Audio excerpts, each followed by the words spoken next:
اللہ کا نام لے کر جو بڑا مہربان نہایت رحم والا ہے۔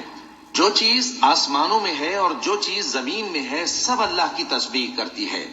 جو بادشاہ حقیقی ہے، پاک ہے، زبردست ہے، حکمت والا ہے۔ وہی تو ہے جس نے ان پڑھوں میں انہی میں سے ایک پیغمبر بھیجے جو ان کے سامنے اس کی آیتیں پڑھتے اور ان کو پاک کرتے اور انہیں کتاب و حکمت کی تعلیم دیتے ہیں۔ اور اس سے پہلے تو یہ لوگ کھلی گمراہی میں تھے، اور ان میں سے اور لوگوں کی طرف بھی ان کو بھیجا ہے جو ابھی ان مسلمانوں سے نہیں ملے، اور وہ غالب ہے، حکمت والا ہے۔ یہ اللہ کا فضل ہے، جسے چاہتا ہے عطا فرماتا ہے، اور اللہ بڑے فضل کا مالک ہے۔ جن لوگوں کو تورات کا حامل بنایا گیا پھر انہوں نے اس کے حامل ہونے کا حق ادا نہ کیا، ان کی مثال گدھے کی سی ہے جس پر بڑی بڑی کتابیں لدی ہوں۔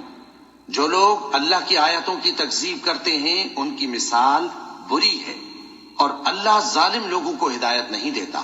کہہ دو کہ اے یہود، اگر تم کو یہ دعویٰ ہو کہ تم ہی اللہ کے دوست ہو اور دوسرے لوگ نہیں، تو اگر تم سچے ہو تو ذرا موت کی آرزو تو کرو۔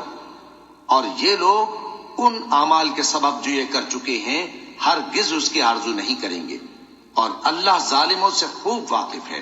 کہہ دو کہ موت جس سے تم بھاگتے ہو وہ تو تمہارے سامنے آ کر رہے گی، پھر تم پوشیدہ اور ظاہر کے جاننے والے مالک کی طرف لوٹائے جاؤ گے، پھر جو کچھ تم کرتے رہے ہو وہ سب تمہیں بتائے گا۔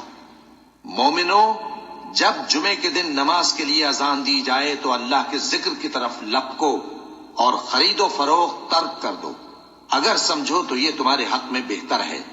پھر جب نماز ہو چکے تو زمین میں پھیل جاؤ اور اللہ کا فضل تلاش کرو، اور اللہ کو بہت بہت یاد کرتے رہو تاکہ کامیاب ہو جاؤ۔ اور جب ان لوگوں نے سودا بکتا یا تماشا ہوتا دیکھا تو ادھر بھاگ لیے، اور اے نبی صلی اللہ علیہ وآلہ وسلم تمہیں خطبے میں کھڑا چھوڑ گئے۔ کہہ دو کہ جو چیز اللہ کے ہاں ہے وہ تماشے اور سودے سے کہیں بہتر ہے، اور اللہ سب سے بہتر رزق دینے والا ہے۔